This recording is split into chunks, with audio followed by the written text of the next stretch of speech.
And in fact, at this, right after that, even at the press conference, he will be one of the ASEAN and EU officials to participate in the press conference. Apat lang sila doon sa press conference, but the President will be one of them. But this trip will not only focus on ASEAN-EU relations. Sa kinagabihan, merong gala dinner, itong ASEAN-EU Summit. But earlier in the day, in the first half of the day of the 14th, meron ding meeting si Presidente with the business community. In fact, there will be one-on-one meetings with big corporations who will be expanding their presence in the Philippines. That means more investments and more jobs for us Filipinos. And then there will be a business roundtable with EU and European corporations, during which the President will have the opportunity to expound on our trade and investment policies, to attract more, of course, trade and investments from Europe. Then, kasama din dito yung networking among Filipino businessmen and European businessmen. Hopefully, for this networking, the Filipino businessmen will be able to come up with deals with their European counterparts. Now, to provide more detail on the one-on-one meetings of the President with key European corporations, suffice it to say that he will be meeting with Unilever. And this is important because this corporation is intending to establish a new state-of-the-art manufacturing facility for personal care products in Cavite. So, expansion of investments ito, no? To the tune of 4.7 billion pesos.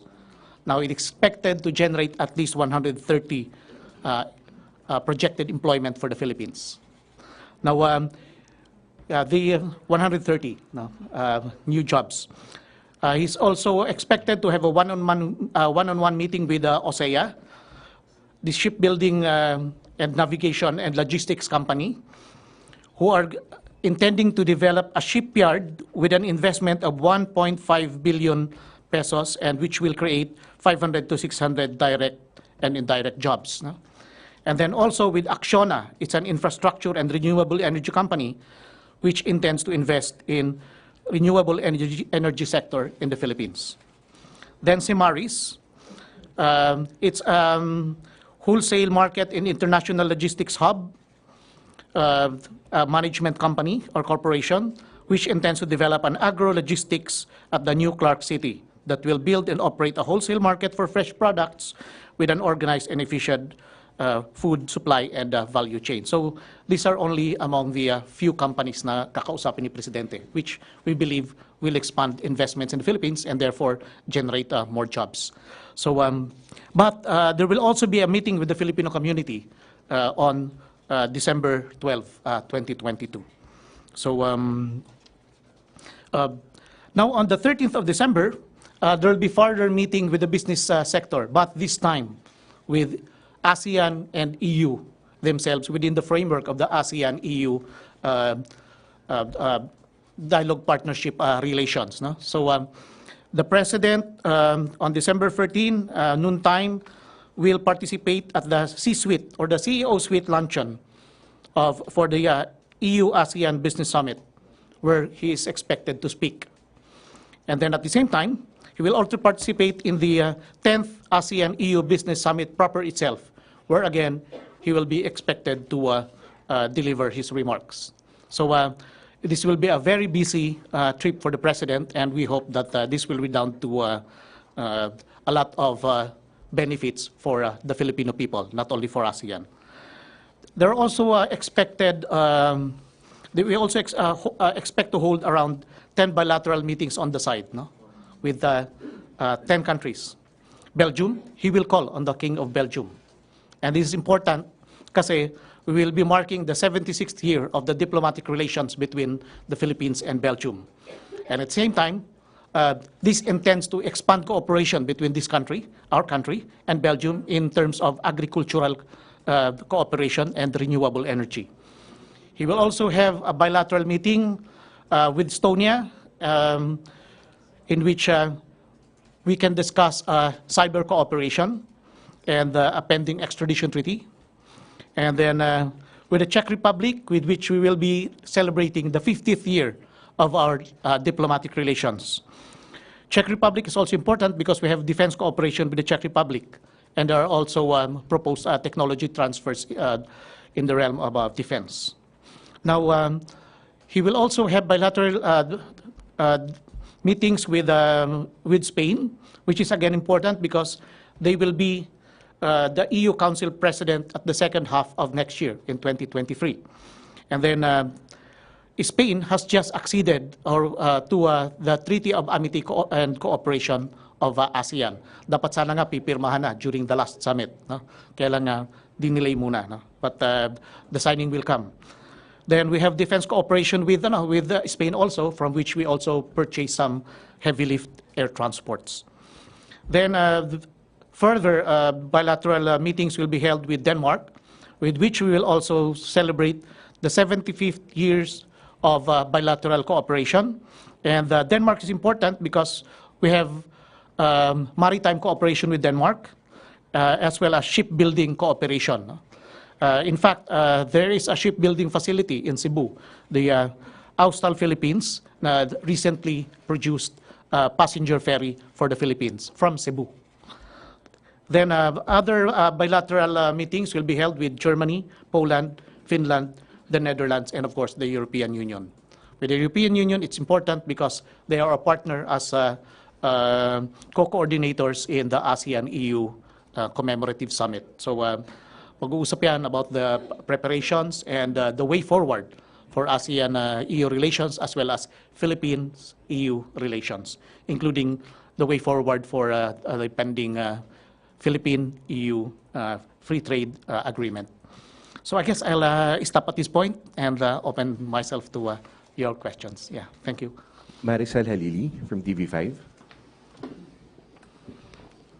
Sir, magandang hapon po. Yeah, magandang hapon. Sir, aside from the business issues, what are the other issues that the President will bring up during the ASEAN-EU Summit? Oh, marami. Kasi sabi ko kanina, magkakaroon ng plenary, no?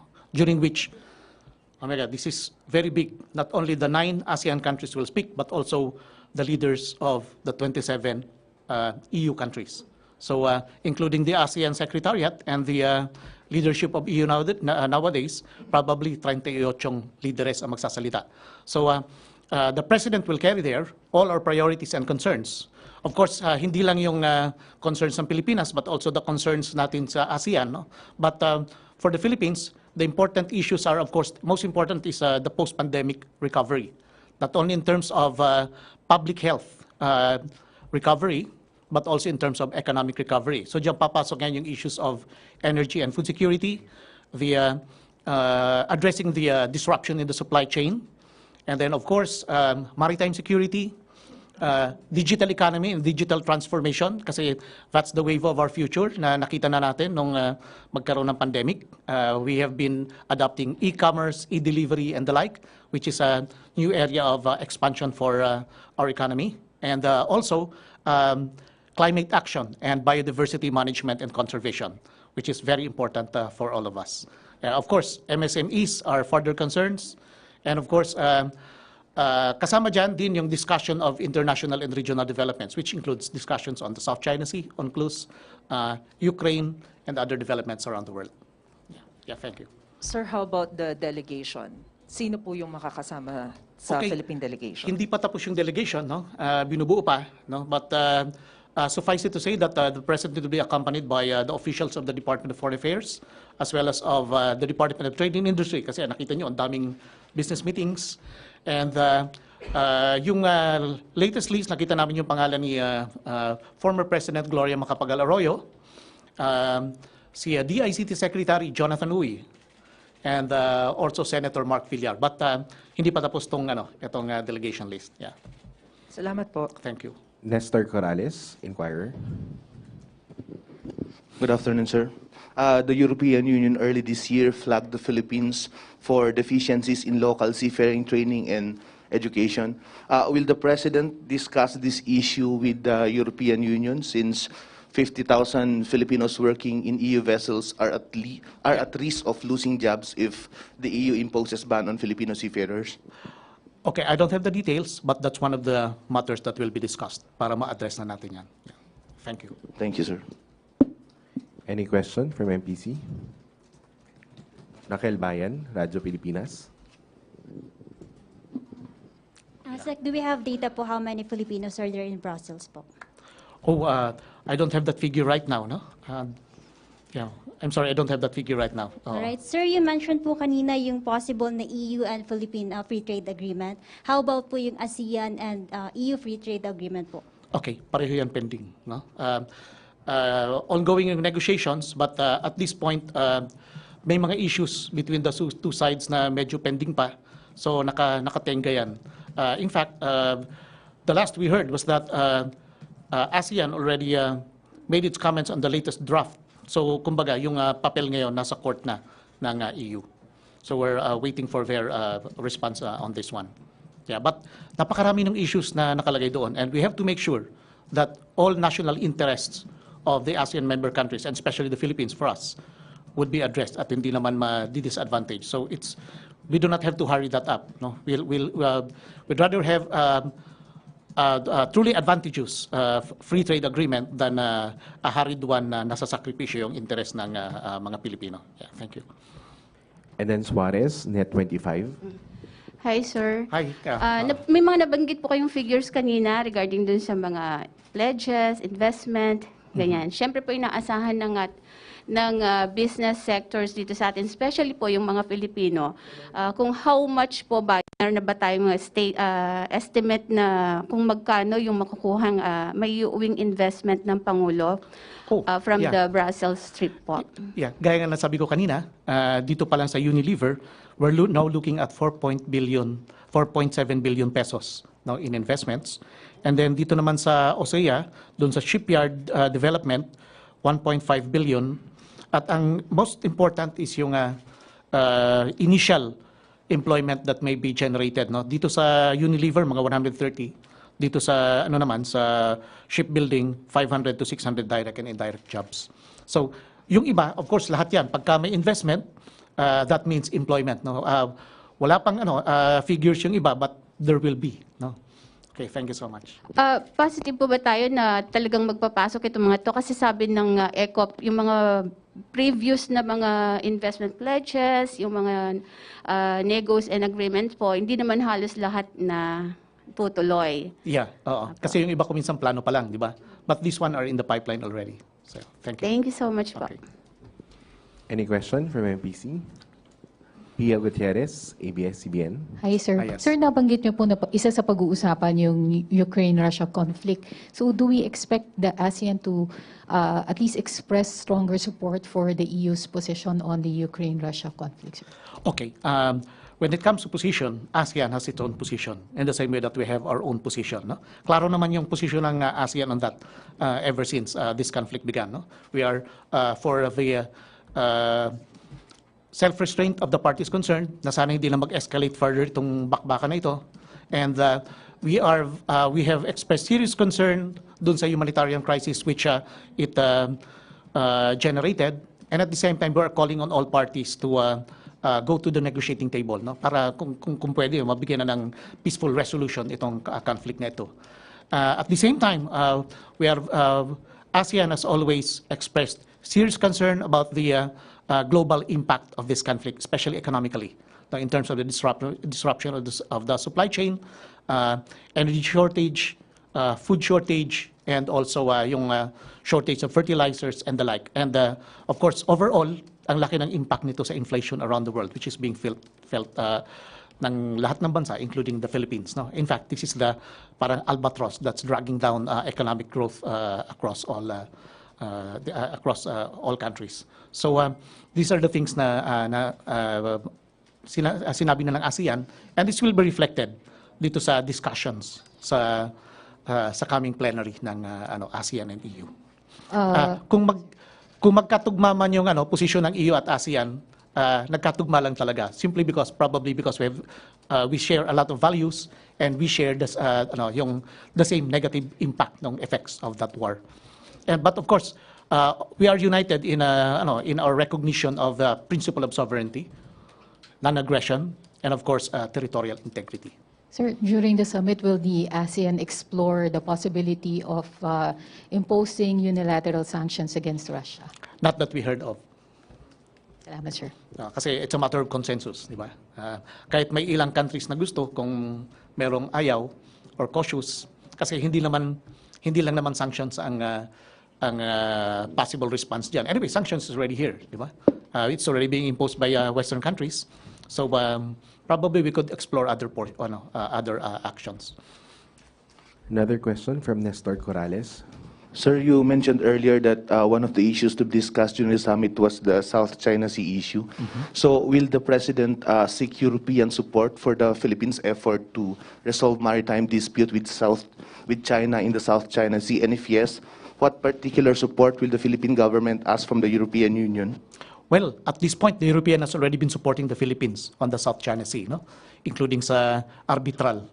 And this is not only true in terms of European Union as a whole, but may mga individual members who have supported us even sa arbitral award. But of course, continued yung pag-carry ng Philippine government ng mga posisyon natin diyan sa ASEAN and sa talakayan with the EU relations. Are there commitments from the EU that the President would like to seek, like stronger support in terms of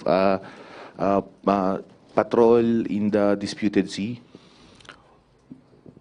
Yung actual patrol siguro, medyo malayo kasi EU malayo tayo.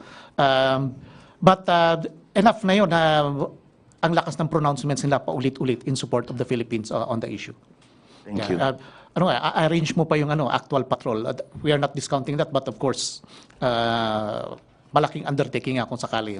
Wala naman sa cards yan so far. ASEC Daniel, may we ask for a closing statement? Okay. Thank you very much, ladies and gentlemen, for coming on a short notice.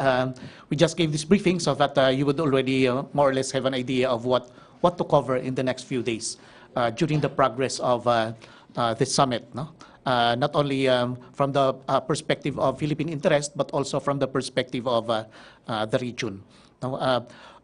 We hope that at the end of the summit, there will be an adoption of the ASEAN-EU Leaders Declaration, and among the deliverables would also be the program of action on ASEAN-EU comprehensive cooperation for the next 5 years, from 2023 to 2027, kung saan napapaloob yung sinabi na nating areas of priority kanina, post-pandemic public health recovery and economic recovery, energy security, food security, maritime cooperation and maritime security, MSMEs, digital transformation and digital economy, climate action, and biodiversity management and conservation, and other areas. Makapal yung program of action, and I cannot describe all the details, but puno po yun ng areas of cooperation between ASEAN and EU. Yan. So yun lang po. Thank you very much po sa inyong lahat. Thank you very much, Assistant Secretary Daniel Espiritu of DFA Office of ASEAN Affairs. Thank you. And maraming salamat, Malacanang Press Corps. Magandang hapon. Thank you so much. Ano po yung usual na profession ng Filipino, sir? Sorry, wala akong ASEAN.